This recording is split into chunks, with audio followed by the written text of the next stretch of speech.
Hello and welcome to a Coolsmartphone video which I've decided I'm going to shoot in my garden this evening. It's me, Gary, and today we're going to have a look at the Gemini from Planet Computer. Now this is a device that's been on my radar for pretty much since October, November last year. So that's a picture of the box. That gives you a rough idea of what we're looking at here. But if we open it up, you get more of an idea. So this is, in a way, it's kind of like the modern day successor to the Palm series or generation of devices. So we'll just get the device out and pop it to one side. Other stuff will go in the box. Just a plastic tray. And in here we have a couple of bits and pieces. Now this is a sample device, so your packaging won't come quite as well used as this. This is the cover removal tool. So this is designed to allow you to actually open the device up, which I'll show you how to do. And then you've got your quick start guide. Very, very simple. Some Gemini Planet Computer brand stickers, and then a cleaning cloth. Okay, so we'll just pop that all back together, pop it off to the side. Under here we have a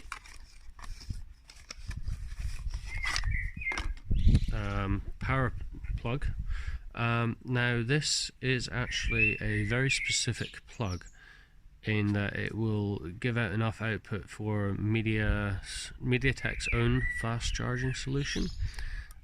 So you do need to use this in conjunction with the Gemini if you want fast charge. You will be able to slow charge off other devices, or you can also get fast charge from PD compatible chargers, although they are a bit hit and miss. In here we have the USB data cable, and as you can see, it is a Type-C connector with a full-size connection on the other end. So that's all there is in the box, really. But what we're really interested in seeing is the actual device itself. So what I'll do is I'll just get rid of all this stuff out of the way and we'll get into the device. So those of you familiar with the Scion series of devices, you will already kind of have an inkling as to what to expect from this. So we're going to be looking at something that is portable with good battery life, that can be used in a wide variety of different environments. The thing that is massively different from previous Palm devices, not Palm, Scion devices, is with this device, it actually has a SIM card in it, and it has Wi-Fi on board, as you would expect for a device of 2018. Now before I open it up, I'm just going to quickly show you what this tool does. So you pop that in there, and then you lever it in a very cringe-worthy manner, and then under here you have a micro SIM tray slot and a SD card slot. Now this bit here, this is actually for a module where you can get a camera that sits in here, and it actually replaces this front panel. That is an optional extra, and it wasn't provided as part of this review unit.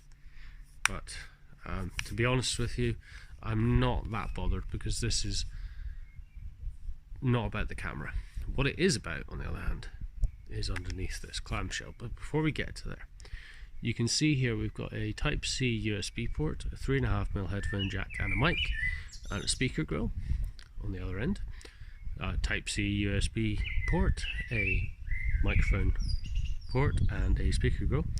And then we've also got a what looks to be a sleep-wake button, although that is a little bit misleading. On the back we've got a hinge, more about that in a moment, with the Gemini bed planet computers. On the base we've got a lovely brushed aluminium panel, and on the front you can see that's our hinge there, a little bit of a lip so you can actually open it. Now I'm going to turn this sideways so you can see what happens when I open it. Watch the hinge at the back. So that is actually going to allow you to prop the device up at an angle, which is actually really useful when it comes to typing. Now you do have a full QWERTY keyboard here.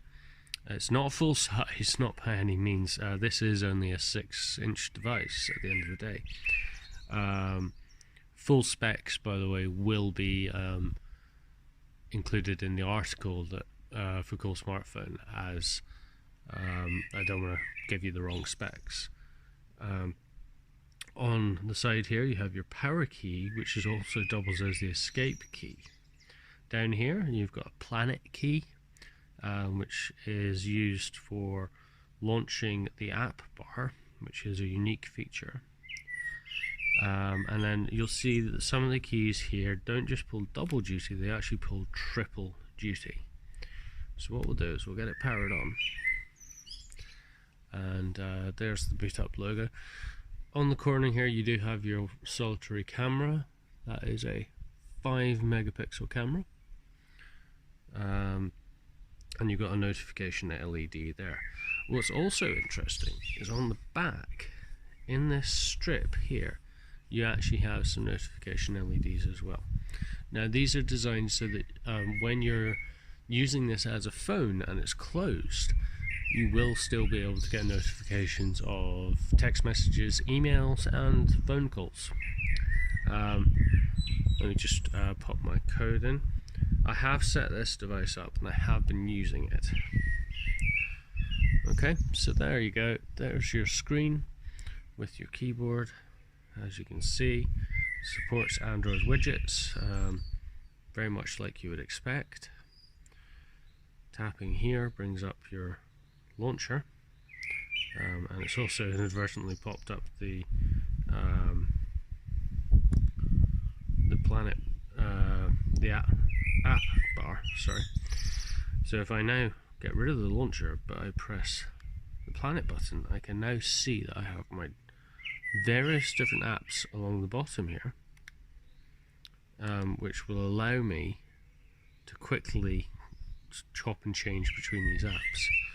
As you would imagine, this is running Android, but it's running Android 7.1, as you can see there, and it does support multitasking as a result of that. So you can see there, I can quickly change through these. Now, weirdly enough, that's actually an app I did want to show you. So what we'll do is we'll close that and we'll open this app. This is actually the app here that allows you to control your LEDs. So if I quickly go in and press play, you can see I'm now getting an LED sequence, and I can customize that for various different notifications and things like that. So there we have it, a very, very quick overview and unboxing of the Planet computer Gemini. Just as a comparison size, this is my Galaxy S7, S9 Plus. You can see it is quite thick, but actual size wise it's not too much of a difference. Okay.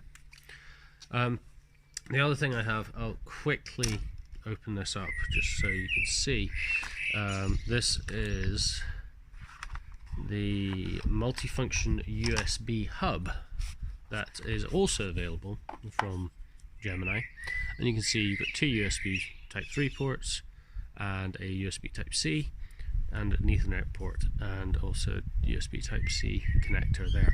Sadly, no HDMI output, but this will work with the Gemini will work with an HDMI output into a monitor or a display, and I actually have got one coming in the next day or so, and I will be testing that as part of the review. So if you have any questions, then please don't hesitate to let me know. I'll do my best to try and fit them into the review. This will also run a Linux dual boot environment, which I will not be testing. I will be purely testing the Android operating system version, as that is the one that is available from the get-go. There will be other people looking at the Linux side of it. If you are interested, then follow Planet Computers on Twitter while you're there. If you could also follow Coolsmartphone on Twitter, then you will be notified about videos like this coming from us in the future. So thanks again once for your time, and please subscribe to the channel for more content like this, and give us a wee like. Thank you very much. Cheers.